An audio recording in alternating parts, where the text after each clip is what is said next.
Alors, bienvenue dans le Club Nordique, le premier podcast qui plonge au cœur de l'entrepreneuriat de notre magnifique région des Laurentides.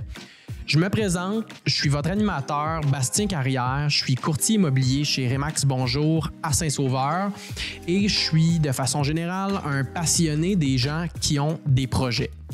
Je suis aussi le fondateur du Club Nordique, un club d'affaires des Laurentides qui porte le même nom que le podcast. Vous comprendrez que mes invités viendront essentiellement de mon club d'affaires qui compte maintenant presque 100 membres d'entrepreneurs du Nord. D'ailleurs, vous êtes les bienvenus à m'écrire si vous aimeriez en faire partie. Dans ce podcast, on explore le parcours d'entrepreneurs de chez nous, les hauts, les bas, tout y passe. Écouter notre podcast, c'est donc d'en apprendre plus sur vos voisins, des gens qui contribuent au tissu social de notre région et qui en font une des plus belles places où vivre sur Terre. Si vous êtes entrepreneur à en devenir, investisseur curieux ou simplement passionné par les histoires inspirantes, abonnez-vous maintenant. Et suivez-nous sur les réseaux sociaux, posez vos questions et plongeons ensemble dans l'univers de l'entrepreneuriat dans les Laurentides. Je vous souhaite la bienvenue au Club Nordique.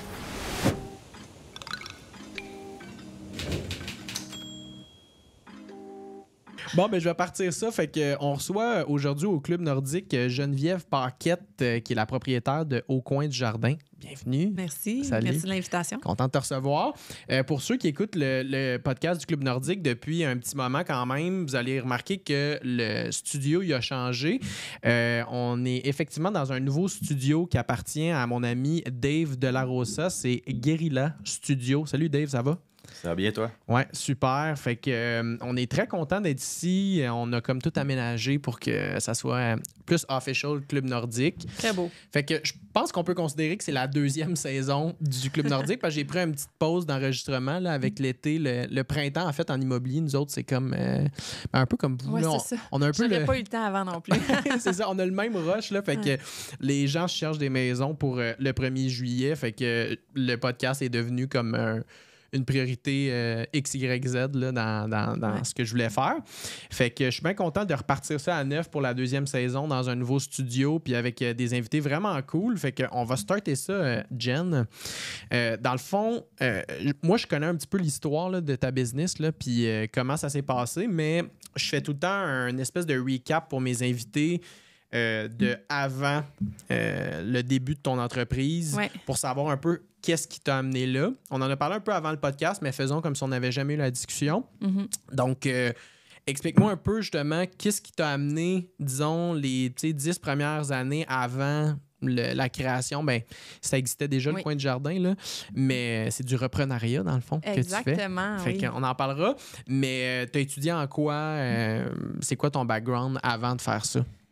OK. Eh bien, tu vas voir que le chemin n'a pas été une ligne droite, je pense, comme beaucoup d'entrepreneurs. Donc, j'ai fait un bac en administration des affaires, spécialisation marketing à HEC Montréal. Ouais. Et après ça, j'ai travaillé pour des grandes entreprises. Donc, quand j'ai terminé mon bac, je suis allée travailler pour Labatt. Et il faut savoir que je ne bois pas de bière. J'aime pas la bière. Je n'avais jamais bu de bière. Je ne sais pas pourquoi ils m'ont engagée. L'auras-tu dit à ton embauche ou pas du tout? Je pense que oui. Ouais. Honnêtement, je suis vraiment quelqu'un de transparent. Je peux pas no bullshit. Fait que je pense que j'avais dit que je n'étais pas une grande consommatrice de bière. OK. J'ai appris à boire un peu là-bas quand même.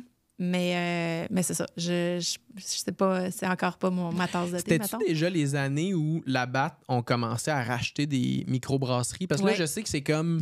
Parce que j'ai travaillé aussi pour Labatt, je te le disais avant le début du podcast, mais je sais que c'était comme la mode un peu 2010, début 2000.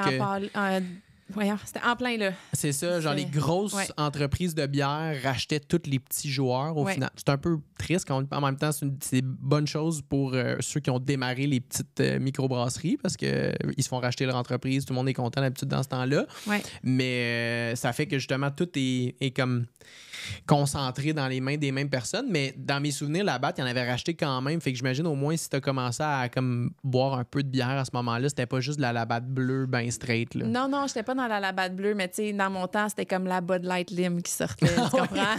Oui, 100%. C'était pas si bon, ça, mais il y avait Stella Artois, donc Stella, au moins, c'était quand même une bonne bière pour commencer. De la Hoegaarden, tu sais, des petites bières de filles un peu. Oui, je oui. dis ça, mais... Il n'y a pas de bière de filles, il n'y a pas de bière d'homme. Il n'y a pas de bière de filles, mais je veux dire, pour une fille, tu sais, commence-moi pas avec de la Guinness, là. Ah, c'est intense. C'est ça. Ouais. J'étais capable de la vendre, la Guinness, mais pas de la consommer. Fait que t'étais en vente. Ouais. OK, cool. Fait que ça a comme un peu... tu sais, j'avais pas décidé que je voulais travailler en vente dans la vie, mais comme c'était l'opportunité que j'avais eue en sortant d'université, ça a comme un peu scellé la chose, puis j'ai continué en vente. Fait qu'après un bout de temps, j'étais comme plus super sur mon X chez Labatt, là. C'était pas ma passion de vendre de la bière non plus. Donc, je suis passée chez L'Oréal. Ça fitait plus. Ouais. Fait que j'ai commencé comme représentante pour Lancôme. Puis après ça, j'ai travaillé dans la division produits de luxe dans les parfums jusqu'à la planificatrice des ventes. Puis là, en fait, dans le fond, j'ai eu ma première enfant là. J'ai 3 enfants. Donc, j'ai eu ma première là. Ça fait combien de temps? Disons, ta plus vieille, à quel âge? Ma plus vieille, elle va avoir 9 ans au mois d'octobre. Okay, ça fait 8 ans. C'est quand même récent. Dans ma tête, je me voyais plus loin là, à ce moment-là, mais 9 ans, ça fait quand même pas si longtemps. Non, ça fait pas si longtemps. Vraiment pas. Puis en fait, j'ai fait mon congé de maternité, je suis retournée travailler, puis là, j'ai eu ma deuxième, puis elle, je suis pas revenue de mon congé de maternité. Fait que ça fait pas si longtemps que je suis plus là. OK. Puis en fait, nous, c'est ça, c'est que la vie m'a amenée où est-ce que je suis aujourd'hui, dans le sens où, au moment où j'ai eu ma deuxième, Clara, ma belle-mère est tombée malade. Puis j'étais super proche de ma belle-mère. On était très... Tu sais, toute la famille à mon chum est très tissée serrée. On venait chez eux à toutes les fins de semaine. Ben, à ce moment-là, on habitait à Montréal. Là, vous avez dû comprendre. Dans quel coin? À Griffintown. Ça a été mon premier achat. Tu sais, tantôt, on parlait de la première maison off-mic. Mon premier achat, c'était un condo sur plan à Griffintown, sur le parking du New City Gas. Tu sais, là, la vraie vie... la vraie vie de Montréalais. Oui, vraiment citadine. Je marchais pour me rendre chez L'Oréal. Je droppais ma fille dans un... Là, j'avais eu une place en CPE, dans un CPE à la gare Windsor. Ouais. Je laissais la poussette là, puis j'allais travailler à pied. Dans une tour à bureau. Dans une tour à bureau, coin Université Sainte-Catherine. C'est vraiment cool. La vie très ville, différent des Laurentides de Mornice. Oui, vraiment, complètement ailleurs. Puis, fait que c'est ça. Puis mon chum, il travaillait genre Mansfield. Là. Fait qu'on était comme vraiment centre-ville. Ouais. Fait que c'est ça. Donc là, ma belle-mère est tombée malade. Ouais. À ce moment-là, comme je t'ai dit tantôt aussi, quand on a eu Elisabeth, on avait eu un coup de cœur pour un terrain à Saint-Sauveur qu'on avait acheté. C'était vraiment un coup de tête, là, un peu. Comment vous êtes venu à savoir que ce terrain-là existait? C'était, vous regardiez sur Centris souvent? C'était déjà un projet de déménager dans les Laurentides? Ou, C'était un questionnement qu'on avait.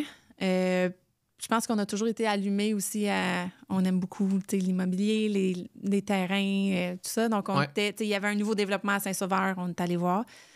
Parce que la famille de tes beaux-parents venait du Nord ou ta famille? Ou... Mon chum vient de Saint-Sauveur. OK. Donc, lui, il a grandi ici toute sa vie.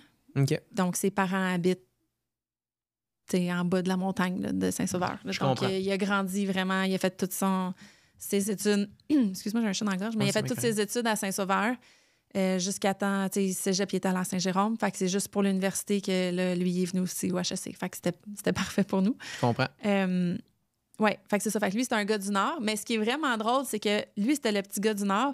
Moi, j'étais la petite fille de la ville. Puis c'était comme, ça changera pas. Là. Tu sais, au début, c'était comme lui, il disait, moi, un jour, je vais racheter la maison de mes parents. Puis moi, j'étais là, non, moi, je me vois pas vivre ailleurs qu'à Montréal. C'est sûr qu'on reste à Montréal. Ouais. Tu sais. Puis finalement, c'est moi qui ai fait acheter le terrain dans le Nord. C'est comme en mode chalet ou vraiment? Ben, là, quand on l'a acheté, on se disait, on sait pas trop qu'est-ce qu'on va faire avec ça. On l'achète, puis on se laisse le temps de le mûrir quelques années, puis voir. Tu sais, on avait négocié quand on avait acheté le terrain, parce qu'il donne un certain temps pour construire, mais on avait négocié la limite de temps pour avoir un peu plus de temps, parce qu'on savait qu'on construirait pas dans 2 ans. Mm-hmm. Fait que c'est ça. Fait qu'on avait acheté en se disant, on verra si ça va être un chalet ou une maison à ce moment-là. On n'est pas rendu là, mais on a trippé sur le terrain. T'sais, nous, c'est vraiment dans le bois. Là. Je suis entourée, genre de... Tu vois à peine mes voisins. Pourtant, je suis comme vraiment proche du village de Saint-Sauveur. Tu peux marcher, là, pratiquement? Oui, je peux marcher. Partout. Il y a le petit... Oui, c'est ça, vraiment. Ouais. C'est une bonne côte après ça, remonter, mais... Ça prend forme. Exact.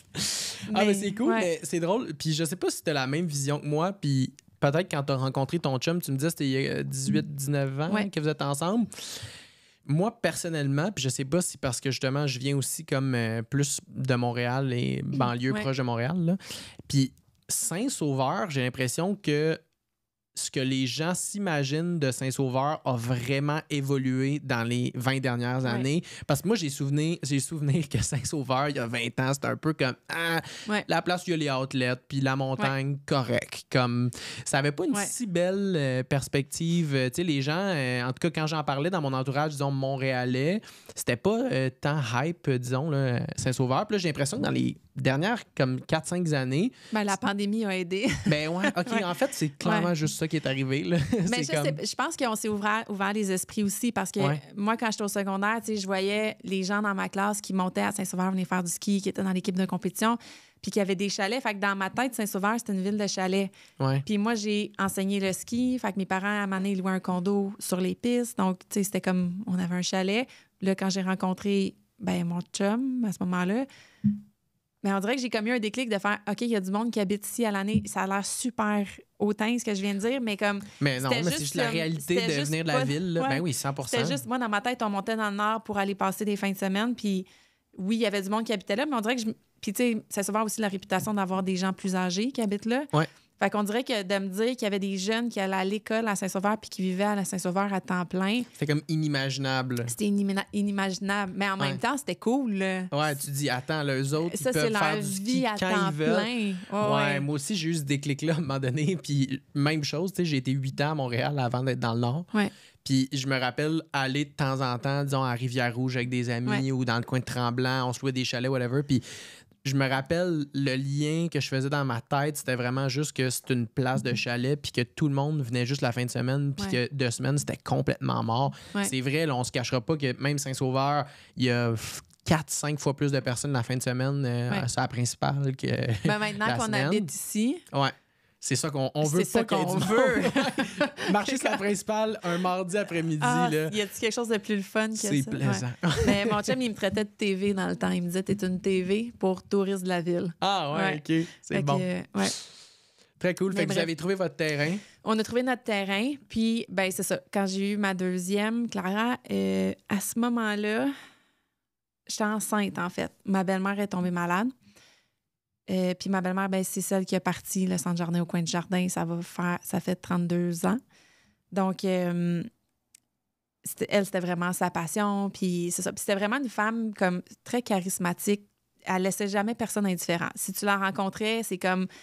C'est pas quelqu'un qui te faisait ni chaud ni froid, c'est sûr et certain. C'était vraiment quelqu'un qui avait le cœur sur la main, vraiment une belle personne. Vraiment, vraiment, vraiment une belle personne, mais avec un caractère fort aussi. Elle sait où est-ce qu'elle s'en va.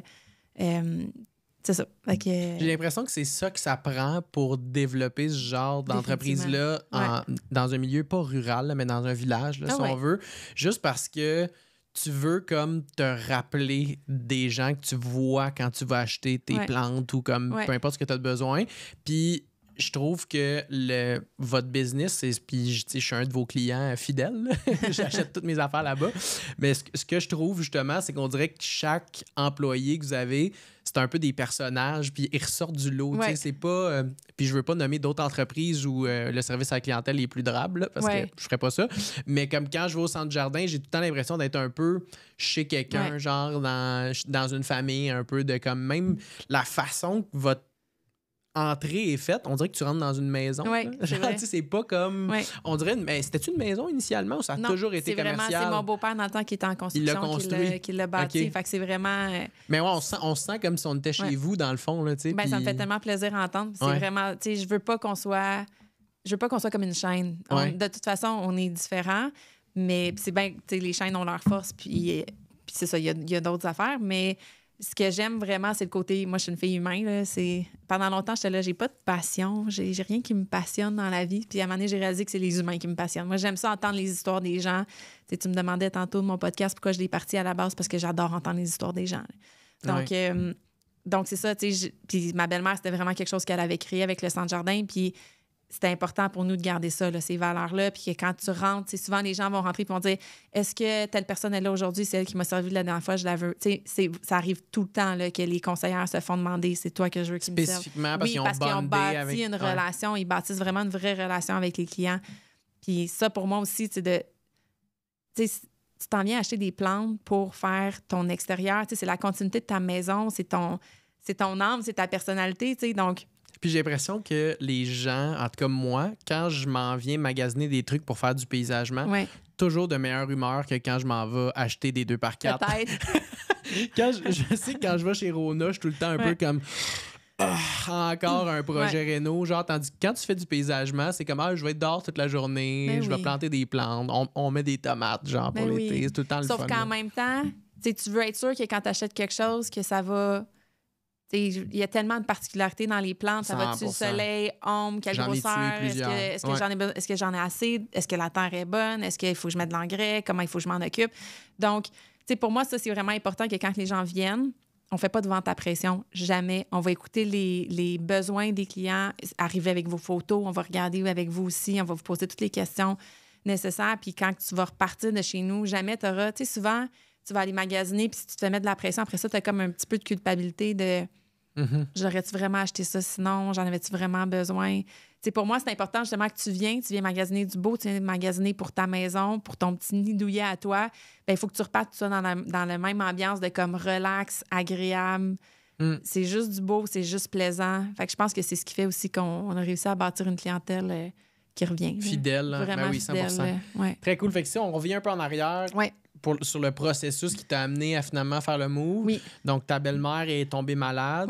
J'imagine que c'est une maladie, pour que tu en parles, c'est une maladie quand même assez importante pour que finalement elle dans puisse le fond, il n'y a pas de tabou. Là. Elle a eu... c'était dans le temps des fêtes. Elle a été diagnostiquée d'un cancer qui, à ce moment-là, devait être facilement traitable. Puis... de fil en aiguille, plus on en apprenait, plus ça allait pas bien. C'est de moins en moins facilement traitable. C'est de moins en moins facilement traitable. Puis elle est décédée le 30 mai. Donc, c'est allé vite, ça a été vraiment rapide. Fait que là, c'est tout l'ajustement par rapport, toute la famille aussi, mais aussi tout le centre jardin, parce que le 30 mai, nous, c'est le pic de saison. Là, c'est la période la plus intense. Tu as les employés qui sont super insécures parce qu'ils perdent leur capitaine de bateau. Nous, je veux dire, moi, j'ai ma fille, à ce moment-là, va avoir 1 an en juillet. Fait que j'ai même pas 1 an. Puis j'ai mon autre fille qui n'a pas 3 ans. On l'a gardée, dans le fond, à la maison jusqu'à la fin. Fait que là, on avait tout déménagé là. Puis c'est là où est-ce qu'on a décidé... Vous étiez parti de Montréal. Oui.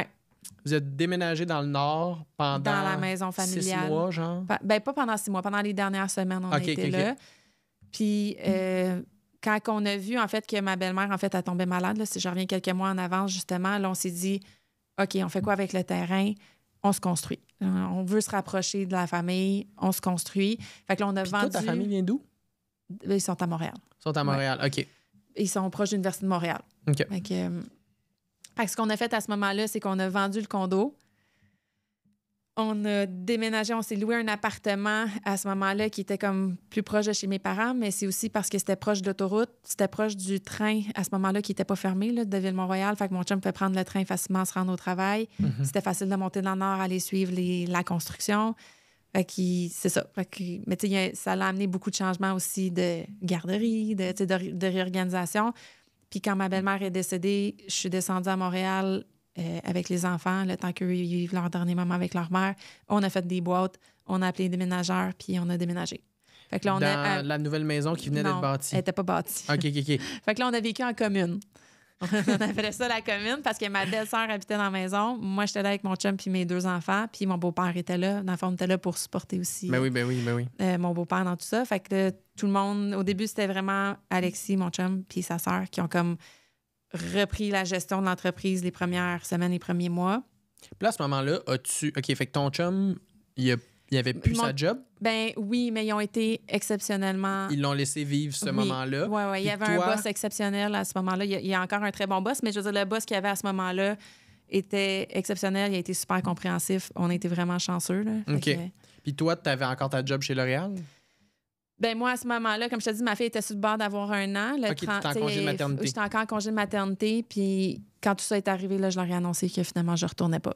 OK. Ouais. Puis en parallèle, la construction de la maison, c'est en train d'arriver. Là. Vous êtes en autoconstruction à ce moment-là. Hey, tes semaines devaient être tellement intenses. On s'est brûlés. Là. Moi, juste faire de la réno, en ce moment, j'en fais présentement. Là, ma blonde puis moi, on a acheté un duplex puis on est comme en train de le refaire. Là. Puis tu sais, je mets des heures, je travaille. Puis le soir, là, quand je remonte chez nous, là, puis j'ai besoin de comme silence puis de calme, je pourrais pas m'imaginer vivre avec genre toute ma belle famille, mes enfants.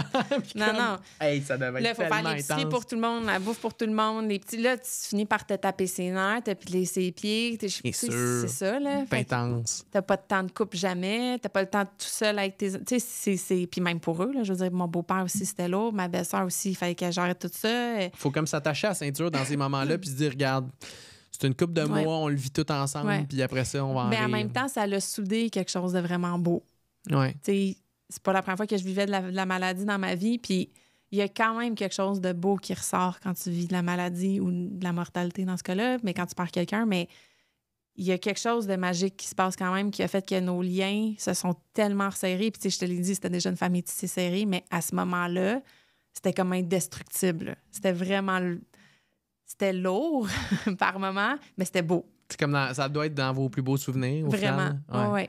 Ouais. Ah, c'est incroyable, par exemple. OK. Fait que là, vous vivez ça, ton chum, il reprend tranquillement, il gère la business en attendant, juste parce qu'il faut que quelqu'un le fasse. Ouais. Est-ce qu'il y a un employé, disons, au coin du jardin qui est un espèce de... quelqu'un qui est là depuis plus longtemps, qui pouvait aussi comme agir comme Alors là, je vais lever mon chapeau à Sandy Smith, que tous les clients au coin du jardin vont connaître, qui est notre gérante, que souvent les gens pensent même que c'est la propriétaire parce que ça fait 20 ans qu'elle est là. OK. Puis elle a été exceptionnelle de A à Z là-dedans. Elle, c'était le bras droit de Chantal, ma belle-mère. Il y avait une relation vraiment particulière, les deux aussi ensemble. Ils étaient vraiment proches. Fait qu'elle, elle venait de perdre comme son pilier au niveau de l'entreprise. Une de ses meilleures amies. Je ne vais pas parler à travers sa bouche, mais une personne très proche d'elle. Puis là, arrive aussi toute l'insécurité. Là, il va se passer quoi avec cette entreprise-là? Est-ce qu'ils vont revendre? Est-ce que ça va fermer? Est-ce que je vais garder ma job? Parce que dans les années après ça, moi, ça n'a pas été OK, on reprend l'entreprise puis on va continuer. Là, moi, c'était comme, c'est pas ma passion à moi, les plantes. Mon chum, il retournait travailler au centre-ville en finance quand même. C'était ça le plan. Fait que là, est-ce qu'on continue? Est-ce qu'on garde? Est-ce qu'on vend? Mon beau-père, qu'est-ce que tu veux faire? Fait qu'il y a eu plusieurs années où est-ce qu'on a réduit le stock aussi parce qu'il y avait un problème de stock. Fait que là, même les clients venaient et disaient, coudonc, allez-vous fermer parce qu'il n'y a plus beaucoup d'inventaire. Ouais. Les clients posaient des questions, les employés ne savaient pas quoi répondre. Même nous, on ne savait pas quoi répondre. Puis malgré ça, elle a continué de croire en nous. Puis quand on a dit, c'est beau, on rachète, moi, j'arrivais avec mon bac en administration des affaires, là. Je sais pas c'est quoi une vivace puis une annuelle. J'exagère, mais tu sais, connaissance zéro. Ouais, 100%. Mais en même temps, c'est une entreprise aussi. Oui, c'est des plantes, il faut que tu aies ces connaissances-là, mais une business, ça se gère avec des chiffres, ça se gère avec des employés. Oui, mais tu sais, même là, moi, j'arrivais de la batte L'Oréal, des performance, grosses... let's go. Puis là, j'arrive dans une entreprise qui est saisonnière, qui a une mentalité... Mais ça, je voulais en parler. Oui. Vous êtes ouvert de quand à quand? Bien, on est ouvert à l'année. OK. On ferme 3 semaines l'hiver, là, où est-ce que c'est comme plus mort, puis ça nous permet de finaliser notre inventaire. Puis les gens prennent des vacances. Oui, c'est ça. Même Sandy, justement, elle peut vraiment décrocher pendant ses vacances. Il n'y a pas de téléphone, il n'y a pas d'employés qui peuvent dire hey, il se passe quelque chose, il n'y a pas d'Internet, il n'y a pas... Donc, on a 3 semaines qu'on est fermé, mais sinon, on est ouvert à l'année parce qu'on est une boutique cadeau, on est une boutique de Noël, on vend des sapins de Noël, on vend des décorations de Noël, on vend des cadeaux d'hôtesse, on vend des trucs de décoration de maison. Donc, c'est ouvert à l'année. Mais l'été, on est une trentaine. Puis l'hiver, on est 3. OK, c'est ça. Puis les employés qui sont là l'hiver sont là aussi l'été. C'est genre des gens temps plein au final qui restent à l'année. Là. Exact. OK, je comprends. Ouais. OK, fait que première année, vous passez, j'imagine, ton chum, il passe à travers la première été. Là. J'imagine que c'est le plus gros morceau parce que c'est arrivé en mai. Oui, exact. Fait que c'est le plus gros morceau à passer au travers. Ouais. Une fois que l'été est fini, là, vous avez une espèce de huddle-up de OK, qu'est-ce qu'on fait? Ouais. C'est quoi le projet? Qu'est-ce qu'on fait? Comment on s'organise? La maison, la construction de la maison se finit quelque part là-dedans. Là, je suis un peu mélangée dans mes dates, là, mais correct, éventuellement, là-dedans, la maison se construit, fait qu'on peut déménager. Fait que ça fait du bien déjà de se retrouver chez nous. Puis là, là, c'est moi qui reprends la gestion de l'entreprise. Mais tu vois, elle est décédée en 2018. Fait que 2019, mettons... Mais il faut qu'on creuse un peu plus dans cette décision-là, parce que c'est quand même, justement, tu viens me dire, tu venais du monde des affaires, travailler dans des grosses business où veux pas... T'es pas owner de la BAT, t'es pas owner de L'Oréal. Fait que, tu sais, quand tu fais ton chiffre, tu rentres à la maison, tu décroches de ça, c'est vraiment pas la même c'est pas les mêmes sortes de responsabilités que de devenir propriétaire d'un centre de jardin, surtout que tu n'as jamais fait ça avant. Fait qu'il y a où le processus mental là-dedans? C'est quoi les discussions que tu as eues avec ton chum? Puis, c'est ça. Je te dirais que c'est les années qui ont suivi, qui ont été plusieurs années de discussion de « ah oui, ah non, ah oui, ah non ». Je comprends. Il y a une particularité que tu as parlé tout à l'heure, c'est que c'était du reprenariat. Ouais. Donc là, tu gères aussi le fait que mon beau-père est encore dans l'entreprise. C'est l'entreprise de ma belle-mère que j'ai énormément respectée. Donc, je veux pas arriver puis tout... J'arrivais pas avec mes gros sabots, tout arracher, tout refaire. Fait qu'au début, j'étais très petite. Là. Je regardais comment ça se passait. J'écoutais ce que les gens avaient à dire. J'avais une gang d'employés ultra compétents qui étaient déjà sur place. Mm-hmm. Fait que j'étais pas là pour rien brasser.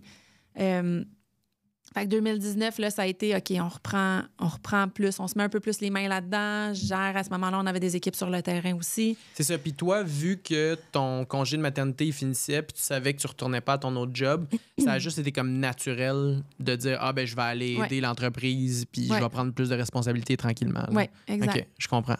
Fait que là, il y a aussi où est-ce que je mets mes enfants en garderie.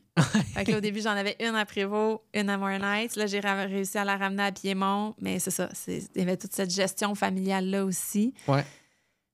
Donc, Fait que 2019, ça a été vraiment... Je le reprends. Là, je me trouvais quand même pas pire. Tu sais, t'as la courbe d'apprentissage. Là. Donc, au début, t'es comme... T'es comme inconscient de ton incompétence un peu. Fait que la manée, tu te trouves bon, puis la manée, tu te rends compte de tout ce que tu connais pas encore, puis là, tu te trouves vraiment incompétent. Ouais. Donc, tu sais, au début, j'étais comme, OK, ça se fait, ça pourrait se gérer. Et là, arrive 2020. Ouais. Et donc là... Puis là, 2020, dans cette industrie-là, c'est quoi l'effet? Les gens se sont dit, on fait du jardinage à ce moment-là. Tantôt, tu trouvais ça intense, hein, ma vie? OK, check bien ça, 2020. Moi, je me suis dit, en 2019, à la fin de l'année, ça allait plus. Je me suis dit, c'est pas ça que je veux faire de ma vie. Là, j'ai une amie qui m'a dit, va donc voir une coach, elle va t'aider. Je veux consulter une coach. Là, je me rends compte, veux-tu lui envoyer un shout-out à la coach? Oui, elle s'appelle Julie Gouin. OK. Excellente coach. Ouais. Oui, puis je suis allée la voir, puis j'ai dit, moi, je veux... Qu'est-ce que j'avais dit? J'ai dit, moi, je te rencontre aujourd'hui. Puis là, c'était comme un appel exploratoire, puis j'avais dit, j'ai deux choses. Je veux... me réaliser pleinement dans ma job, me réaliser professionnellement, me sentir valorisée dans ce que je fais. Je peux pas avoir une job où est-ce que je fais comme clock in, clock out dans une business qui me parle pas ou quoi que ce soit. T'sais. Donc, je veux vraiment me réaliser professionnellement et je veux une flexibilité totale pour ma famille. Puis si tu me dis que tu peux pas m'aider à avoir ça, je vais aller trouver quelqu'un d'autre qui me dit que ça se peut. Là. C'est comme c'était mes deux non négociables. Elle m'avait dit, c'est bon, on va travailler ensemble, on va trouver. Fait que j'avais travaillé avec elle. C'est une coach spécialisée, entre autres, en changement de carrière. OK. Donc, c'est ça. Donc, j'avais été voir elle. Puis là, au fil du temps, en jasant avec elle, j'ai dit, mais c'est parce que c'est ta job que je veux. C'est ça que j'aime faire. C'est ça que je veux faire dans ma vie. Parler à du monde, les aider à s'enligner. Ouais. Donc là, je me suis inscrite pour faire mon cours à l'école coaching de gestion pour devenir coach. Je savais même pas que ça existait. Ouais. C'est quoi? C'est une école en ligne. Je voulais le faire en ligne. Fait que ça s'appelle coaching de gestion. C'est 2 sessions que tu fais, dans le fond. Puis il y a plusieurs modules. Puis tu as tes cahiers. Puis en tout cas, fait que tu deviens... fait que ça te donne comme un... Parce que, tu sais, c'est pas... le coaching, il n'y a pas de balise, il n'y a pas de règles. Donc, n'importe qui peut s'improviser coach. Puis c'est ce qui est dangereux aussi avec ce milieu-là. C'est ce qui est dangereux aussi. Donc, tu sais, ça donne quand même des règles, des lignes d'éthique, puis où est-ce que tu peux pas aller. Puis... il y a des moments dans le coaching où est-ce que des fois tu fais OK, ben ça sort de ma zone de compétence. Là, je te conseille d'aller voir un psychologue ou à ce moment-là, moi, je peux pas t'aider. Là. Donc, ça, pour moi, c'est vraiment important de savoir reconnaître jusqu'où est-ce que je suis capable de t'aider ou quoi que ce soit. Donc, bref, je m'inscris à mon cours de coach. Je tombe enceinte de mon 3e enfant. Ah. Je tombe enceinte, je l'apprends en février. Et le 13 mars, tout ferme. Il y a une pandémie. Et là, c'est comme OK, genre gestion de crise, il faut gérer l'entreprise en même temps. Là, on se fait des appels de meeting, mais là, les employés veulent une sécurité d'emploi. Puis je suis comme, je t'engage pour cette saison qui s'en vient, mais je sais pas si on va pouvoir ouvrir, je sais pas quand est-ce qu'on va pouvoir ouvrir, je sais pas si on va pouvoir, est-ce que nos ventes vont être comme 0, puis je vais vraiment devoir être... à ce moment-là, on n'a aucune idée de rien, là. Ouais, c'était comme l'apocalypse au final. C'était l'apocalypse, les premières genre, semaines. va t'acheter du papier de toilette, va-t'en chez vous, puis lave ton épicerie, là. Enferme-toi dans la maison, puis parle à personne. Oui, exact. C'est tellement drôle parce que je l'ai vécu, moi, je travaillais plus dans le domaine de la création de contenu, marketing et tout à ce moment-là, quand c'est arrivé en 2020. Ouais. Puis, tu sais, j'adore avoir l'histoire de tout le monde, comment ils ont vécu justement le 13 mars 2020 ou 15 mars, là, je ne me rappelle plus. Mais moi, j'étais en Floride à ce moment-là. Puis, j'avais ma petite entreprise. Je faisais de la gestion d'artistes, puis je faisais justement de la création de marketing, beaucoup dans le milieu de l'humour à Montréal. OK. Puis, dans la dernière année avant ça, moi, j'étais comme en train de pogner mon air d'aller, là. Puis j'avais, je pense, 6 mois de contrat devant moi de création, de photos, de vidéos, d'animation, de comme... En tout cas, c'était vraiment cool. Puis là, j'étais comme, hey, je me paye un voyage en Floride. Genre, j'ai des amis qui étaient là-bas. Puis j'étais comme, je vais les rejoindre. Puis on se paye un trip. Puis c'était un peu pour comme... profiter avant le tsunami de l'été parce que je le voyais venir. Puis j'étais comme, dans mon domaine, c'était l'été, c'était la folie. J'allais travailler 7 jours sur 7, genre. Puis j'étais comme, en plus, je me rappelle encore, tu sais, je m'étais loué un beau char. J'étais comme, hey, on dépense, la vie va les bien. restos, mange du homard. J'étais comme, let's go, on se gâte. Puis le jour que je reviens, je suis à l'aéroport de Toronto. Puis c'est là qu'il y a toutes les annonces à la télé de comme, hey, on ferme les frontières, tout est paralysé, l'industrie de la construction, tu sais, tout a arrêté en même temps. Puis dans la semaine, là, genre, j'ai eu des annulations de tous mes contrats des 7 prochains mois, là, genre back-à-back à chaque jour, je les voyais tomber. Puis je me rappelle être genre, oh les fuck, genre, c'était quoi les odds que juste avant, j'étais en train de célébrer un peu que l'entreprise allait bien, là. Mais au final, fou, hein? je trouve ça toujours tellement intéressant de savoir, tu sais, parce que moi aussi, ça m'a fait pivot au final. Tu sais, j'étais tellement dans un autre domaine, puis c'est là que j'ai commencé à m'intéresser à l'immobilier, l'investissement immobilier et tout. C'est dans la pandémie, puis je me tournais les pouces. Puis je pense que les gens qui ont un esprit entrepreneurial, à la limite, pour bien des gens, la pandémie, quand tu étais entrepreneur, ça a quasiment été positif au final parce que ça nous a permis de comme revenir sur nous pendant comme un mois ou deux, puis être en mode réflexion de comme, OK, comment je retire mon épingle de genre ce qui se passe, puis tu sais, comme dans le chaos créé au final. Puis je trouve qu'il y a c'était comme une tendance qui revient dans toutes les entrevues que je fais, que la pandémie a été comme un déclencheur. Tu sais, même Ariane puis Nicolas Dubaumier, là, eux, genre, ils ont démarré le resto, puis je pense que c'est dans la semaine que la pandémie commençait, ils ouvraient le Baumier. Ah non. C'est un resto, là. Non. Comme je sais pas si tu le sais, là, mais puis eux autres, ils ont commencé à faire du take-out. Puis comme, finalement, ils étaient juste les deux, il n'y avait aucun autre staff. C'était Ariane et Nicolas pendant 6 mois dans une cuisine qui comme cuisine en malade. Puis je trouve ça juste beau de me dire comme, hey, on a tous vécu ça, genre chacun notre bord, mais au final, on peut tout relate, genre de... Tellement. En tout cas, fait que très intense pour toi aussi, là, j'imagine. Ben là, c'est ça, fait que, tu sais, c'est... Puis là, à ce moment-là, là, je sais pas si vous vous souvenez, là, mais c'était comme, OK, vous avez... Peut-être que vous vous en souvenez pas parce que nous, on était comme entre... c'était tellement particulier. Les centres jardins, on était comme entre deux. Fait que c'était, est-ce qu'on fait partie des services essentiels ou non? C'est vrai, parce que c'est ça, il y a certains trucs de construction. Mettons, les quincailleries restaient ouvertes. Exact. Fait que là, au début, c'était, oui, vous pouvez. Ah non, finalement, vous pouvez pas. Là, on refermait tout. Oui, vous pouvez, mais pas les dimanches. Non, finalement, vous pouvez pas, l'on refermait tout. OK, oui, vous pouvez, mais les dimanches, vous êtes fermés. Là, ça a été... Pendant un bout, je changeais mes horaires d'employés. J'ai changé. Mes employés frustraient parce que j'arrêtais pas de changer les horaires, mais j'étais comme... J'essayais d'écouter. Puis là, tu essayais de t'informer, d'appeler le gouvernement, puis tu avais des... Plus de ligne, il n'y a personne qui répond. Ou tu avais des informations contradictoires. Donc là, puis là, tu te faisais checker. Ils venaient en magasin, puis là, ils disaient... Qui? La police? Je sais pas si c'est du monde qui les envoyait, là, mais c'était pas la police, c'était le service santé, système de... OK. Santé, sécurité. Genre santé, sécurité. Au travail, là. Ouais. Fait que là, il fallait qu'on ait les pancartes aux bonnes places, les flèches aux bonnes places. Tu avais le droit à X nombre de personnes qui venaient. Puis même si c'était un centre jardin extérieur, même dans la serre, il fallait contrôler le nombre de personnes. Il fallait qu'il y ait des flèches. T'sais, dans une serre, c'est assez difficile là, à gérer. Là, moi, tu viens au centre jardin, tu viens en famille, tu viens avec ta blonde. Là, on a le droit à X nombre de personnes, puis c'était vraiment pas beaucoup. Là, c'était la folie parce que tout le monde voulait faire leur jardin. Les fournisseurs avaient plus de stock, fait qu'on n'était pas capable de se réapprovisionner. Puis là, il fallait qu'on refuse du monde, puis qu'on disait, vous pouvez juste être une personne qui rentre. Fait que là, les gens frustraient parce qu'on laissait le reste de la famille dans le parking à les attendre. Fait que ça a été comme vraiment un cauchemar. Fait qu'à ce moment-là, moi, j'ai plus d'enfants. Mes 3 enfants sont d'âge préscolaire. J'ai un bébé naissant, 2 enfants d'âge préscolaire à la maison à temps plein. J'ai mon cours en coaching de gestion. Puis j'ai le centre jardin à gérer. Fait que cette année-là, je pense que ça a été la plus intense. Comment vous avez fait les enfants à la maison? C'était comme la famille qui aidait ou vous engagez quelqu'un? Non. Comment qu'on a fait? Au début, c'était vraiment... Parce qu'au début, tu n'avais pas vraiment le droit d'avoir de l'aide. Il y avait beaucoup de COVID. Je voulais pas faire tomber mes parents malades non plus. Il y avait ça. Tu avais tes bulles, mais même avec les bulles, il y avait des dangers. Puis, ma belle-sœur est venue habiter chez nous aussi à ce moment-là. Ouais. Ouais. Fait que, ma belle-sœur est médecin. Fait que là, il y avait aussi, Elle allait dans les hôpitaux. Ouais, ben elle était plus en clinique, mais c'est ça. Fait que, on était comme vraiment notre bulle à nous. Puis c'est ça. C'est comme ça qu'on l'a géré, je te dirais. Puis après ça, c'était mon chum. Je suis comme mêlée dans mes... Mais je sais qu'elle est venue habiter chez nous pendant un bout de temps. Puis après ça, la COVID est arrivée. Fait qu'elle est partie quand même en début de COVID. OK. Mais puis après ça, on s'est déverné, mon chum. Puis moi, là, lui, il travaillait de la maison de toute façon. Il n'y avait pas le choix. Tout était fermé, même au centre-ville. Mais travailler de la maison en finance quand tu as 3 enfants en bas âge à la maison, on s'entend que tu peux pas gérer tant. Tu sais, l'été, ça se fait bien, mais l'hiver, à moins 20, là... Tout le monde est en dedans. Oui, puis des enfants qui dépensent pas leur énergie, c'est l'horreur. Ouais. Fait que là, on se faisait des tours. Là. OK, là, j'ai un appel, j'ai mon cours en ce moment. Toi, as-tu un appel de prévu? OK, peux-tu sortir avec les enfants une demi-heure dehors pendant que... Fait qu'on se donnait la POC comme ça. Lui, il faisait l'épicerie parce qu'à ce moment-là, moi... Ah non, là, j'avais accouché, j'étais plus enceinte.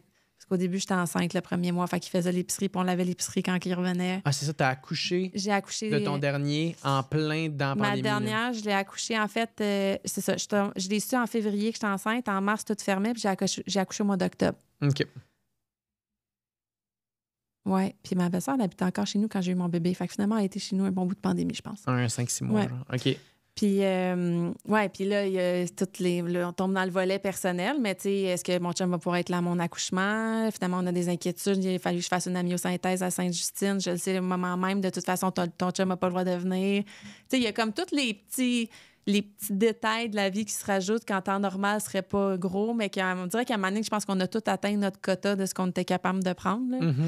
Fait qu'il y a comme Puis tout ça en étant aussi dans une pandémie qui fait qu'on voit plus nos proches, on voit plus d'amis, il n'y a plus vraiment de contacts sociaux. Ta santé mentale en prend un coup. Là. Ben, c'est ça. Au moins, j'imagine que quand tu es en famille, il y a comme l'espèce de ça support va bien de comme on voit famille, du monde. Ouais, c'est ça. Ouais. Parce que pour les gens que ça allait mal, ça allait encore plus mal. Puis c'est ça qui était un peu...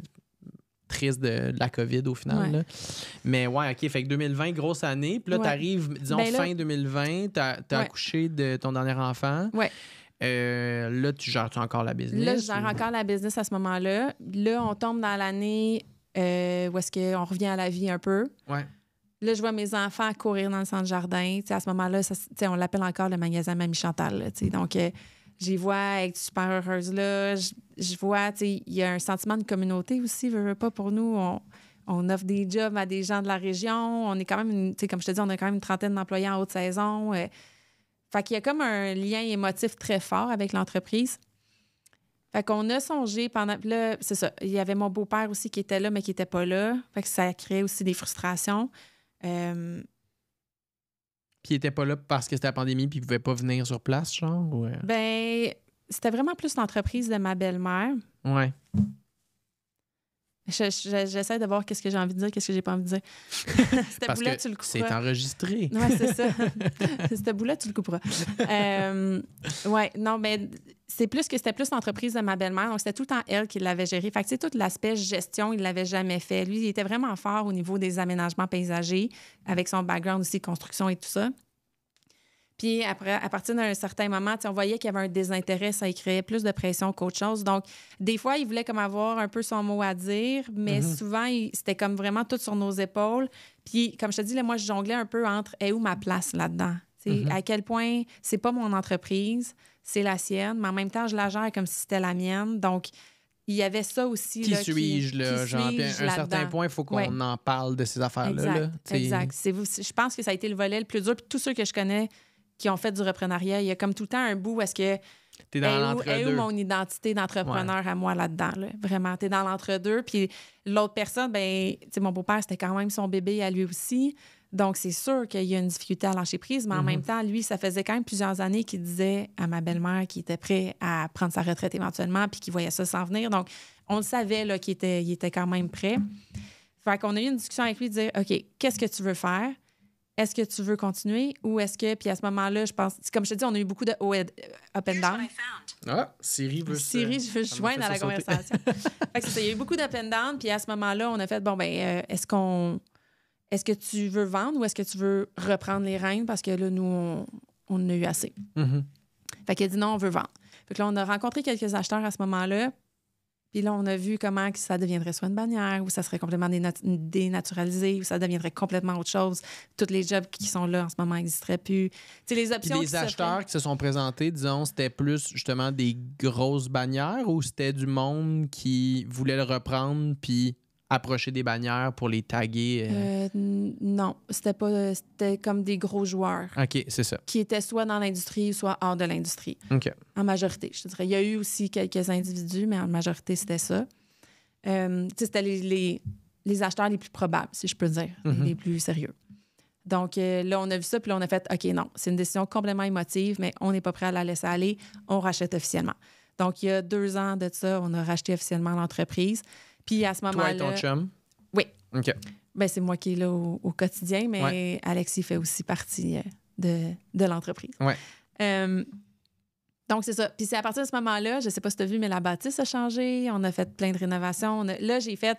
OK. Tu sais, avant, je me sentais comme la nouvelle blonde dans la maison de l'ex, là. Ouais. La méchante belle-mère. Ou... Ben, pas méchante belle-mère, mais tu sais, que j'osais pas rien déplacer. C'était pas mes affaires. C'était pas... Tu sais, je voulais pas défaire ce qui avait été là. Là, j'ai vraiment mis ça à mon goût. Tu sais, je me suis dit... J'avais pris confiance aussi. Ça faisait plusieurs années que je gérais l'entreprise, que j'étais compétente. Mm-hmm. Je connaissais beaucoup mieux la business aussi. Donc, je savais où est-ce que je voulais m'en aller. Puis je savais que... Tu sais, avant, il y avait une peur de peut-être pas être capable de chausser les chaussures de ma belle-mère ou de dénaturer ce qu'elle avait fait. Puis à un moment donné, je me suis rappelé que si tu gardes les mêmes valeurs, la même vision, ben après ça, tu sais, le reste, c'est comme... Il y a quelqu'un à la porte. Ding dong! Mais oui, c'est ça, comprends. Le reste, c'est du matériel, là, dans le fond. Ouais. Donc... c'est ça. Fait qu'à partir de ce moment-là, ben, on a comme, tu sais, refait, de toute façon, le magasin était, les fenêtres coulaient et tout ça. Là, donc, on a refait la toiture, les fenêtres, le revêtement et tout ça. Mais on a comme, j'ai vraiment repris puis remis ça vraiment à mon goût. Puis on dirait que là, je me sentais comme plus à l'aise de prendre des décisions dans l'entreprise. C'était plus volontaire comme décision aussi que je prenais dans l'entreprise. Fait que ça a été beaucoup plus facile parce que là, les employés ont fait « OK, c'est beau, là, on y va ». Il y avait une relation de confiance aussi qu'on avait établie. Fait qu'on dirait qu'après ça, on a comme pris un air d'aller qui a fait du bien. Oui, 100%, je comprends. Mais non, moi, j'ai pas vu le changement non, de... elle était comme bleue avant, blanche. Non, parce que je suis arrivé dans les Laurentides en 2020, mais c'est parce que j'ai acheté un chalet initialement dans les Laurentides. Puis, okay. Mais j'ai été votre client en 2020. Fait que toi, tu dis que c'était en 2021 que tout a changé? Oui, je pense que c'était... OK. Mais ça se peut que... C'est ça, mais je pense que je n'étais pas rentré en dedans. Je pense que j'avais juste acheté les trucs dans votre petit kiosque qui est en entrant à l'extérieur. Okay. Ouais. D'ailleurs, ça me fait penser qu'on parle du coin de jardin depuis tantôt, mais on n'a pas, comme pour les gens qui nous écoutent, qui ne savent pas c'est quoi, disons. Ben oui. Veux-tu faire comme un petit... topo? De qu'est-ce que vous faites? Ben oui. Ouais. Dans le fond, on est un centre-jardin situé à Saint-Sauveur, à la limite de Morin Heights. Ah, OK, je pensais que c'était Morin Heights. Tout le monde le pense, c'est pour ça que je le mentionne. On est à Saint-Sauveur. Fier-Sauverois. Fier-Sauverois. Je travaille d'ailleurs avec la ville de Saint-Sauveur, comment ça s'appelle? La Chambre de commerce aussi, pour essayer d'être plus impliqué dans le village puis qu'on se fasse plus voir. Fait qu'on va avoir notre tente d'Halloween aussi l'année prochaine. Cool. Puis on est déjà beaucoup impliqués. Là, on fait la devanture du Festival des Arts à chaque année de Saint-Sauveur et tout ça. Donc, on est très fiers, Sauverois. Nice. Et donc, on est un centre-jardin qui est complètement différent, je pense, de ce qu'on retrouve dans un autre centre-jardin. Quand tu arrives, la vibe, je pense que tu l'as bien décrit tantôt, en fait. C'est très chaleureux, c'est très humain. On prend le temps d'écouter, on prend le temps d'offrir des bons conseils. La vibe est belle aussi. Là. Je pense que c'est ce qu'on se fait vraiment dire. Là. C'est propre, c'est agréable. Faudrait que vous veniez voir et venir vous promener. Puis tout le monde que je connais, que j'amène, tu sais, comme des fois, j'amène des amis de loin ou dans mes réseaux d'entrepreneurs qui viennent faire un tour, puis sont comme « OK, mais c'est gros finalement ton commerce. OK, mais c'est beau finalement ton commerce. » C'est une grosse place, effectivement. Oui, c'est ça. Donc, tu sais, c'est vraiment, je pense, un petit bijou un petit bijou des Laurentides, j'ai le goût de dire ça, là, mais de Saint-Sauveur, mais que souvent, les touristes ne vont pas connaître parce qu'on est juste à l'extérieur du village, même si on fait partie de Saint-Sauveur. Oui, puis je veux dire, c'est pas nécessairement pour les touristes non plus, à moins, je veux dire, si t'as un chalet dans le coin et tu veux faire l'aménagement, sure, mais pour moi, si t'as un chalet, t'es pas un touriste. Non, je comprends ce que tu veux dire. Ouais, parce qu'un chalet, t'es quand même... Si tu loues un chalet. Oui, exact. Si tu loues un chalet, là, t'iras pas t'acheter une jardinière pour le chalet que tu vas louer. Pour les 3 jours, la semaine ou le mois même que t'es là. Non, 100%. Ouais. Mais honnêtement, je pense que c'est ça. Une des affaires qui vous différencie le plus, c'est fou, parce que j'arrête pas d'y penser, mais la qualité de vos employés. C'est comme si vous avez comme été chanceux, puis je pense pas que c'est de la chance au final, c'est juste quand tu travailles sur un esprit d'entreprise, les bons employés vont venir naturellement à toi. Puis je pense que c'est vraiment ça qui fait votre grande force, parce que, tu sais, j'ai souvenir là, d'aller acheter, mettons, mes plantes dans une grande surface ou comme dans n'importe quelle autre grosse pépinière dans le temps que j'habitais à Laval. Puis, tu sais, le petit gars de 16 ans, il veut bien faire, là, mais il sait rien là, de comme les types de terre puis d'engrais. Au final, tu lui poses une question puis il est comme... Il prend ça, là. On va espérer que ça pousse. Arrange-toi avec tes problèmes, là. Fait que, mais il y a tellement pas ça chez vous, là. J'ai l'impression que tout le monde est quand même investi dans comme, ce que les clients veulent. Oui, vraiment, mais c'est pas un coup de chance, là. Je te dirais que c'est vraiment... Puis, tu sais, même au niveau des entrevues, j'ai appris à faire une entrevue, là. Tu sais, avant, j'engageais vraiment beaucoup par compétence. Puis, après un certain temps, je me suis rendu compte que ça fonctionnait pas. J'engage par fit. Est-ce qu'il y a un fit de vibe? Est-ce qu'il y a un fit de valeur? Est-ce que ça va... Parce que la synergie d'équipe, c'est tellement important. S'il n'y en a pas de synergie d'équipe, ça se ressent complètement. Oui, c'est sûr que si tu engages quelqu'un qui, je sais pas, il fait du paysagement depuis 15 ans, mais il est un peu boss des bécosses, puis il est rough, puis genre, non, Martine, c'est pas de même qu'on plante des... Ça marchera pas avec la gang du coin de jardin. Là, 100%. Faut qu'il y ait du respect. Tout le monde est tellement doux, genre. C'est ça. C'est vraiment... Fait qu'on engage vraiment comme ça, puis je te dirais que ça l'a fait vraiment une grosse différence, puis on le ressent, puis oui, c'est ce qu'on se fait dire. Puis on fait des meetings de début de saison à chaque année, c'est une journée complète, on paye la bouffe, on fait des formations, tu sais, fait que ça casse la glace aussi avec les nouveaux. Puis c'est tout le temps ce qu'on met de l'avant, c'est comme la qualité du service à la clientèle, c'est le numéro 1, ce qui est le plus important pour nous. Fait que on engage vraiment des gens qui se reconnaissent là-dedans aussi, là. Très cool. Puis mettons que je vais titiller ton côté, justement, entrepreneur, là. Qu'est-ce que, pour le futur, là? Ouais. Est-ce que dans ton futur entrepreneurial, tu te vois continuer à travailler au coin du jardin, continuer à le faire grossir? Est-ce que tu veux le garder pareil? Veux-tu partir un autre business? Sûrement que tu as plein d'affaires en tête, en fait. J'ai tellement d'affaires en tête. Je suis souvent une fille qui a trop de projets. Ouais. Puis j'apprends avec le temps à me gérer parce que des fois, souvent, j'en ai pris trop. Puis finalement, il a fallu que j'en laisse tomber. Fait que oui, je suis une fille... Mais je pense que comme beaucoup d'entrepreneurs, là, on a tout le temps le cerveau en ébullition. On va le garder. Le but, c'est vraiment de le garder puis qu'il y ait une pérennité aussi dans le temps avec cette entreprise-là. Mon but à moi n'est pas d'être là au quotidien tout le temps. Donc, ça serait vraiment d'avoir une équipe solide, ce que j'ai pas mal déjà en ce moment, puis que ça roule sans que je sois vraiment là. Le rêve de tout entrepreneur. Oui, le rêve de tout entrepreneur. Fait que, vraiment donner une vision, une direction. Ouais. Puis je viens, on réaligne, on pose des questions, puis après ça continue, puis ça va bien. Parce que, en ce moment, mes enfants sont encore jeunes, donc ça me demande beaucoup de temps, là, surtout l'été en ce moment avec les camps de jour, les heures rétrécies, tout ça, c'est beaucoup. Puis j'ai encore mes projets. J'avais parti une entreprise de coaching, justement, en début de pandémie. Tu parles au passé tout le temps? Ça, c'est parce que tu l'as mis on hold pour l'instant? Je l'ai mis on hold, mais là, j'ai vraiment le projet de comme la relancer. Donc, c'est j'avais vu dans le groupe Facebook du Club Nordique, je pense que c'est Camille Blouin, là, qui est psychologue. Elle avait écrit un post qu'elle cherchait justement une coach éventuellement. Ah, pour vrai? J'ai manqué ça. Non, t'avais répondu, je pense. T'avais-tu répondu? Mais ça fait genre 5 mois, là. Je suis fière de moi. Ouais, t'avais répondu, il me semble. J'étais comme, OK, Geneviève fait ça, je savais pas, mais OK. Ouais. Fait que c'est ça. Fait que là, ça, c'est dans mes projets là, que je voudrais commencer à mijoter ça pour le relancer vraiment cet automne. Puis, il y a mon podcast aussi que j'avais lancé qui était aussi en complémentarité, mettons, de mon coaching, mais que ça aussi, là, tu vois, je l'ai mis de côté parce que je me suis rendu compte finalement que c'était extrêmement demandant comme temps. Oui, 100%. C'est extrêmement demandandant aussi financièrement. Puis, il n'y avait pas assez de revenus. Tu faisais où ton podcast? Chez nous. Chez vous? OK. Fait que tu avais tout fait ton équipement. Oui, mais là, après ça, tu te rends... excuse-moi, j'ai bougé le micro d'ailleurs. Là, tu te rends compte que là, tu as un micro qui sonne mieux. Là, on avait 3 micros pareils, mais il y en a un qui sonne mieux que les 2 autres. On sait pas pourquoi. Il faut que tu rejoues avec ton son. Tu te rends compte après ça qu'il y en a une qui ressort vraiment plus fort que les autres. Ah, c'est ça. C'est vraiment l'enfer. Puis là, on s'est dit, si on veut continuer, il faut qu'on le fasse dans un studio de podcast. Ouais. Mais donc, il faut que ça soit d'un plus efficace, de 2 rentable. Ouais. Puis là, comment tu finances le projet? Comment tu finances le projet? Non, je sais, je suis passé par toutes ces on étapes-là. Ouais.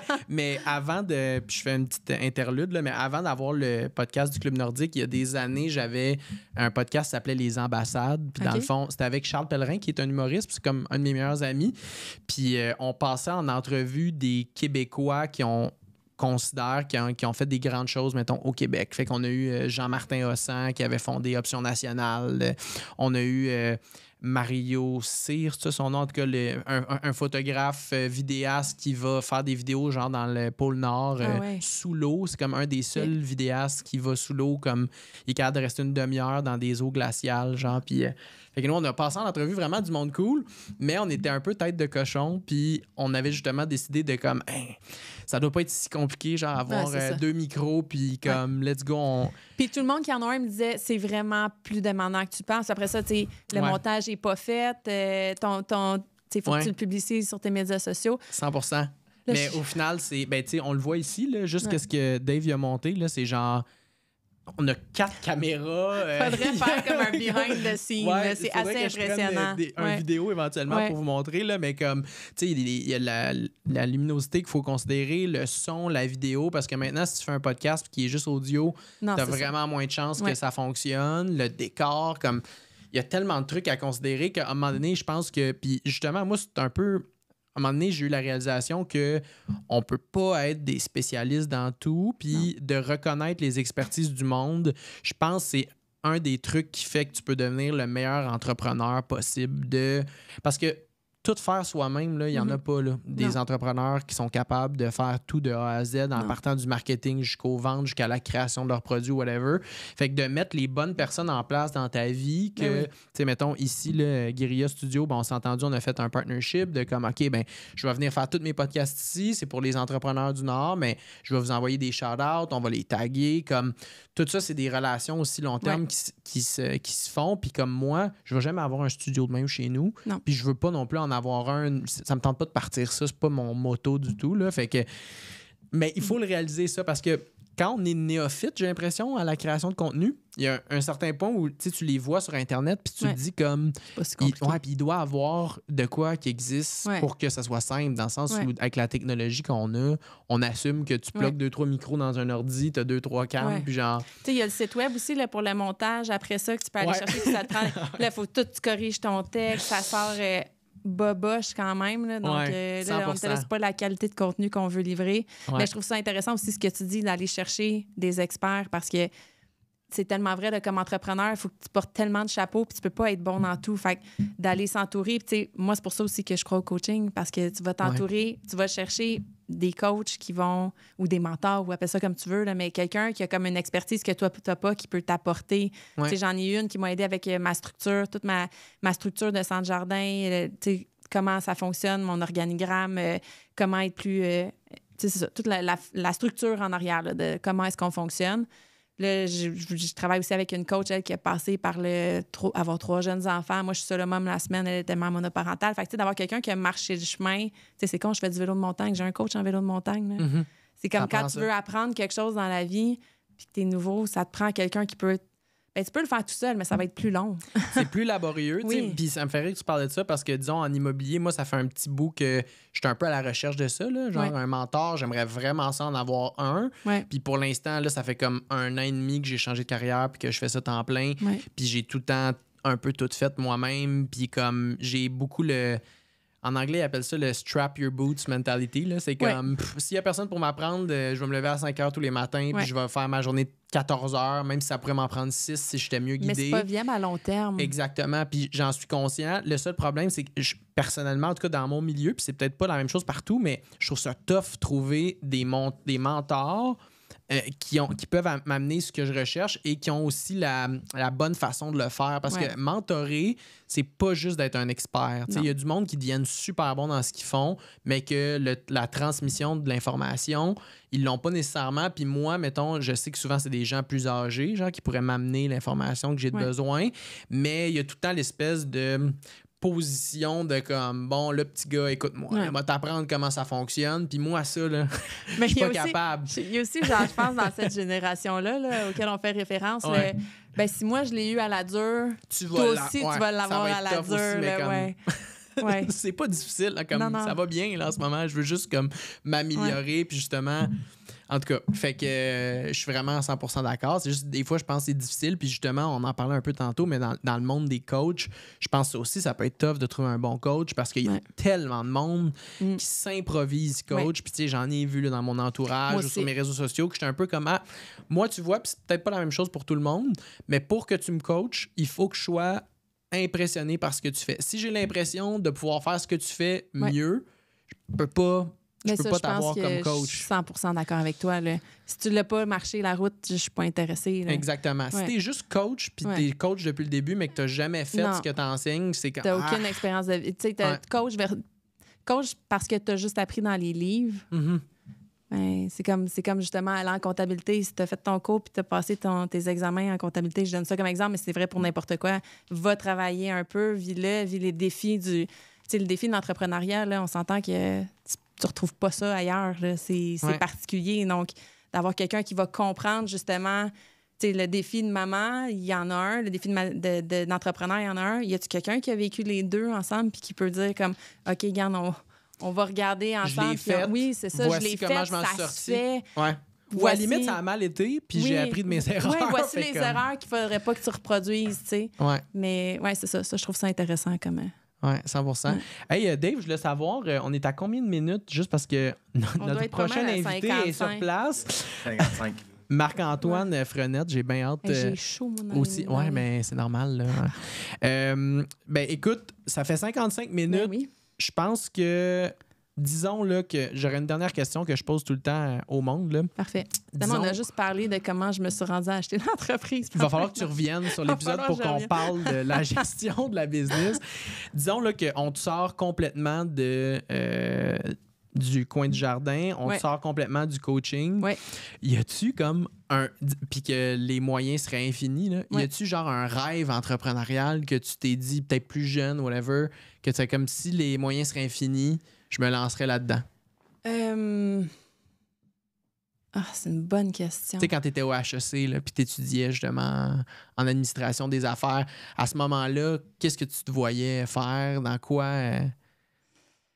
Ben écoute, à ce moment-là, je suis tellement loin de ma vision que j'avais. Là. Je me rappelle, j'étais avec ma meilleure amie au HEC, puis on se disait, nous, un jour, on va travailler comme un petit... talons, tailleur, puis je suis tellement loin. Là. Moi, je travaille en jeans, running shoes, je suis tellement heureuse comme ça. Là. C'est clair. Mais je te dirais dans un rêve qui est plus récent, mais depuis quelques années, moi, je crois beaucoup à l'entrepreneuriat féminin parce que, tu sais, il y a beaucoup le boys club qui se fait naturellement, puis c'est moins présent chez les femmes, mais ça s'en vient de plus en plus fort. Il y a beaucoup de...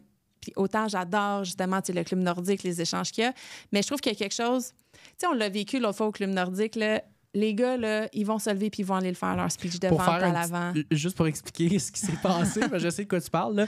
Là. Dans le fond, on fait des... les gens qui écoutent le podcast le savent, là, on fait des 5 à 7 du club nordique où c'est des entrepreneurs, on prend un verre. D'ailleurs, je pense que ça doit être 80% des filles, là, en plus. Oui, en plus. Au club, là, c'est ça qui est incroyable. Oui. Mais au dernier événement, pour la première fois, j'ai décidé de demander aux gens de venir présenter leur entreprise, ceux qui voulaient. Puis Jen fait référence au fait que quand j'ai fait ça, je pense que les trois seules personnes qui ont levé la main, c'était toutes des gars. Puis en plus, ce qui est drôle un peu, c'est que c'était toute la première fois qu'ils étaient au club. C'est fait ça. qu'eux sont comme, oui, certains, moi, je suis là pour me faire connaître. Let's go. Exactement. Ouais. Fait que, mais j'avais trouvé ça cool parce que Jen, finalement, t'as levé la main puis t'as justement dit au micro, t'étais comme, non, là, les filles, comme, il est temps aussi qu'on prenne la place. Oui, mais c'est parce que souvent, on n'ose pas parler trop fort, on n'ose pas déranger. Puis il y a quelque chose qui se passe dans une gang de filles où est-ce que là, tu peux comme un peu plus te permettre d'être toi-même parce qu'il n'y a pas comme le regard extérieur masculin, c'est peut-être moi qui extrapole, mais de dire, je peux juste être moi-même, puis En tout cas, je suis dans des groupes d'entrepreneuriat féminin, puis je trouve ça le fun de voir que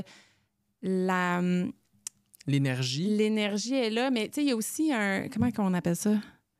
Un mythe autour des femmes, là, que genre c'est bitch, puis ça fait juste se bitcher entre elles, puis se descendre. Oui. C'est tellement faux. Là. Il y a tellement des femmes qui sont là pour s'entraider, puis se niveler vers le haut, puis se serrer les coudes. Puis ça, je trouve ça beau. Donc, moi, mon rêve, ça serait d'avoir comme une espèce de place de retraite comme... Si tu veux faire une retraite comme une fin de semaine ou quoi que ce soit. Pour les entrepreneurs. Pour entrepreneurs féminines, genre avoir comme une place sur le bord d'un lac à Saint-Adolphe ou quelque chose comme ça, là, avec... tu viens brainstormer. Tu sais, un peu genre le Spaceman, mais version Laurentide pour femmes entrepreneurs. Puis tu as juste besoin de comme aller brainstormer avec d'autres femmes, travailler tout seul dans ta bulle. Tu retrouves tout ça là, puis ça serait quelque chose que 100%. Puis même, tu sais, avant que ça soit comme une place qui reste tout le temps là, puis que les gens peuvent aller aux semaines, tu pourrais faire des retraites. En as-tu déjà fait des retraites justement d'entrepreneuriat au féminin, mettons? Puis je me semble que j'ai déjà vu ça passer. Oui, j'ai déjà fait ça. Ouais. Puis ça, je te verrais tellement l'idée, ça, là, honnêtement. J'aimerais vraiment ça. Ça serait dans mes rêves. Puis même, il y en a qui se font à travers le monde maintenant. C'est très populaire, comme une semaine au Nicaragua ou peu importe. Puis, mais en fait, ma belle-sœur, elle, c'est plus dans le milieu du yoga, là, mais justement, elle fait la cuisine, puis elle enseigne le yoga dans des retraites. Puis c'est une fille comme de mon âge là, qui a décidé de partir ça il y a comme 5-6 ans. Puis ces trucs, ça marche vraiment. Là, c'est partout à travers le monde. Elle enseigne le yoga à du monde, mais je me dis des retraites entrepreneuriales aussi, ça pourrait marcher à 100%. Vraiment, là. Puis tu sais, le self-care puis le bien-être est tellement à la mode aussi en ce moment. Fait que d'intégrer ça en même temps, exactement. Ben oui, 100%. Puis s'il y a bien quelque chose que les entrepreneurs pensent pas à faire souvent, c'est de prendre soin d'eux. Fait que tu te dis, regarde, on part une fin de semaine. Et pourtant, là, si tu regardes les plus grands entrepreneurs, ils vont tous te dire, moi, je prends une semaine par année où est-ce que je vais juste comme prendre un pas de recul sur ma business puis réfléchir à ma business. Il faut prendre le temps. Là. Ouais, puis ils font de la méditation le matin et le soir. Puis non, j'ai lu les mêmes livres que toi, je pense. Exactement. C'est drôle parce qu'avant de rentrer, je regardais un peu la bibliothèque de Dave. Là, puis il y a c'est beaucoup des livres sur l'entrepreneuriat. Là, fait que de ce que je comprends, Dave, toi aussi, t'es un peu intéressé par ce milieu-là. Quand même, ça m'intéresse. Ouais, c'est ça, exact. Ben, on le voit avec ton studio, puis tout, là, mais j'ai vu que t'avais le 4-Hour Workweek, là, puis moi, c'est un de mes livres, un des livres qui m'a le plus... Je pense que j'en ai peut-être déjà parlé au podcast, mais qui m'a le plus comme shaké dans ma façon d'être, parce que j'ai tout le temps été un peu workaholic, puis moi, justement, des heures, il n'y en a jamais assez, puis je pourrais mourir au travail, puis tu sais, je travaille le vendredi soir, le samedi dans la journée. Puis j'avais lu ce livre-là d'un entrepreneur qui disait justement que d'être entrepreneur, c'était pas de se créer une job 80 heures semaine. Si tu te crées une job 80 heures semaine dans ta business, peut-être pour les premières années, ça le fait, là, mais tu réussis pas au jeu de l'entrepreneuriat parce qu'au final, l'entrepreneuriat, c'est d'automatiser assez de choses pour que, justement, être capable éventuellement, comme toi au coin du jardin, de dire est-ce que je suis capable de me retirer pendant un mois? Puis est-ce que j'ai mis en place ce qu'il fallait? La structure, justement. Pour que ça marche sans moi. Puis je pense que c'est le plus beau truc que tu peux créer parce qu'à ce moment-là, tu offres justement la sécurité ultime à tes employés de comme gars, même si moi je disparais un jour, là, votre job est encore là, tout est en place, la business roule, puis comme c'est bien fait et tout. Mais ça, c'est difficile. C'est difficile comme entrepreneur, j'ai l'impression, parce qu'on est tous des gens qui aiment ça être hands-on. Il y a tellement de culpabilité aussi à faire ça. Là. On en rejasera, là, mais ça aussi, ça a été comme un travail de dire oui, je veux continuer l'entreprise, mais non, je veux pas être là au quotidien. Puis encore aujourd'hui, là, je vis énormément de culpabilité avec ça, puis j'apprends à le gérer, mais c'est pas facile, 100%. Mais moi, personnellement, j'ai pas encore trouvé la solution. Aide des enfants, t'as comme pas le choix. T'as plus le choix, exactement. Mais c'est un peu mon rêve. Puis à chaque fois que, tu sais, là, je suis en partenariat avec Amélie Dubé, là, qui est dans le club aussi. Puis on en parle souvent de ça, de comme, hey, nous, on veut pas que jusqu'à nos 70 ans, on travaille 80 heures semaine. Fait que c'est quoi qu'on met en place? Puis moi, éventuellement, d'être à une place en entrepreneuriat où je peux me retirer de temps en temps puis dire hey, je pars sur un fly avec ma blonde en voyage ou avec les enfants quand je vais en avoir. C'est ça mon rêve. Mettons, en fait, c'est la raison pourquoi je fais ce que je fais parce que sinon, on s'entend qu'il y a aussi plein d'avantages à être employé. Puis je pense que pour la grande majorité de mes amis, par exemple, la vie d'employé leur va vraiment plus parce que moi, ils me voient y aller puis sont comme Tu n'as jamais tes fins de semaine. L'été, tu manques tous les événements sociaux. Tu peux pas vraiment prendre de vacances. Fait que pourquoi je ferais ça? En ce moment, j'en ai qui travaillent pour des super de belles business ou ils travaillent dans le milieu des banques, whatever, puis ils ont leurs 4 semaines de vacances par année et tout. Fait que faut comme se rappeler souvent quand même pourquoi on fait ce qu'on fait, là, au final. Oui. Ben, moi, je me rappelle toujours que je préfère vivre les défis d'entrepreneuriat que les défis de salarié. Ouais. Puis si l'inverse est vrai, genre, je le comprends à 100% aussi. Mais personnellement, parce qu'il y a des bouts qui sont tough, là, on va se le dire, mais quand ça m'arrive, je me dis, OK, t'aimerais-tu mieux? Parce que des fois, je me dis, tu veux-tu retourner dans du 9 à 5? Mm-hmm. Non, c'est pas plus parce que je veux la flexibilité avec mes enfants. Si je fais ça, j'ai plus de flexibilité. C'est ça qui est le plus important pour moi. Ouais. Donc là, OK, ben, ramène-toi, là, puis gère ton défi. Sinon, bon, ben, je pense que c'est une très belle façon de finir le podcast. Je pense que ça va être la phrase du podcast de comme aimes-tu mieux vivre tes défis d'entrepreneur ou de salarié? Là, genre, ça représente bien pourquoi on fait tout ce qu'on fait, je pense. Oui, fait que merci beaucoup, Geneviève, d'être venue nous parler pendant cette heure. Ça fait plaisir. On aurait pu parler encore pendant 2 heures, j'ai l'impression. J'ai même pas passé, je pense, 3 questions de ma liste. Là, mais... Quand t'étais comme, c'est au cas où qu'on manque de conversation, je suis comme, moi, il me connaît pas. Bla.